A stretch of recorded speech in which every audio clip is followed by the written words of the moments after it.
Hey guys, it's Kip here from KDC Marketing, and in today's video I want to show you how you can add new pages to your menu and a couple of things that you should watch out for whenever you're adding new pages inside of Wix Studio. So I have my website right here and I'm going to create a new page. I'm just going to click over here on the left hand side. I'm going to click add new page and I'm just going to do a standard page. I'm going to name this contact page. So I want this to be my contact page. And I've created the new page here and you can see it's not added in my menu, so I need to add it to my menu. But before I do that, I want to point out something that a lot of people miss, and it's just something that exists inside of Wix's ecosystem. So it's something you want to watch out for whenever you're creating new pages. So if I go to this three dots here, I go to SEO basics, you can see that for whatever reason, Wix defaults to put my URL slug, so my URL as blank /blank. And it will stay this way even if I publish my website, if I don't go in and change it here myself manually. So even though my title tag is updated to be contact, I still need to put in a meta description.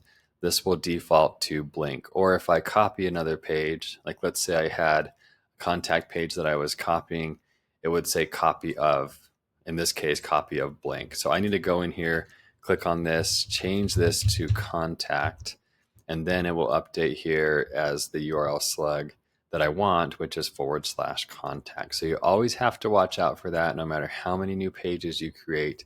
And let me just show you what would happen if I duplicate this page here so you can see what happens. So by default, it's called copy of contact. I'm going to go back to the SEO basics and it just did contact-1.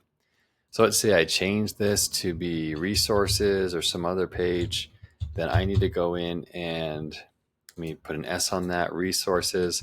I need to go in and change this to be /resources. And if I have multiple words that I need to put into this URL slug, I have to make sure they're all connected with this dash. So this might be something like resources for marketers. That's what a correct URL should look like. You can't have spaces. So if you don't know how URLs work, it's important to enter them in correctly. And so you do these little hyphens here, these dashes in between words, depending on how many words you have. So I'm just going to leave it at resources. I'm going to just hit return and go ahead and do it that way. And then if I want to add these pages to my menu, then I have to go over to my menu element here. I have to go to manage menu. I have to add items. And in this case, these will be main pages. So I click on main pages. I can see them here now. And as soon as I check these boxes and click apply, then we'll see them show up here in my menu inside of my header. So that's an important thing to remember, is to always check, no matter how many pages you create, always check the SEO basics here to make sure that the URL slug is what you want, that it's correct before you hit publish. Because once you hit publish, you'll have to do a 301 redirect if that page is already live.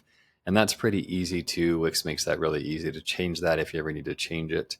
But it just works so much better if you do it while it's in draft mode, change it to what you want. There's also all these other page settings in here that are interesting to check out if you want to. You can see what the social share would be, for example. This one doesn't have one yet because there's no content in this page, but they have other things too. They have advanced SEO, SEO basics, permissions. So there's lots of different page settings here. You can make this page your home page, all kinds of things going on. But the main one is just this SEO basics. You have to check it, make sure it's the correct URL, because you want it to be the correct URL on your website and you want it to represent that page correctly. So just wanted to highlight that. And then adding them to the menu, again, you just have to click on the menu element here, manage menu, for this to show up. Then you can add the pages into your menu and they should show. And of course, you can nest pages underneath to create sub pages with drop downs and all that kind of thing. You can also just click and drag too. That'll also work to create sub pages or not sub pages if I can get this to work here. There we go. So you can also just click and drag and that will work as well. So the menu is a little bit complicated, and also creating new pages is a little bit complicated. But if you go to the correct places, like over here on the left side panel, you can either add a new page down here or click the plus sign up here, add your page, and then always check that SEO basics to make sure everything is looking good. So I hope you found this video helpful, and I will see you in the next video.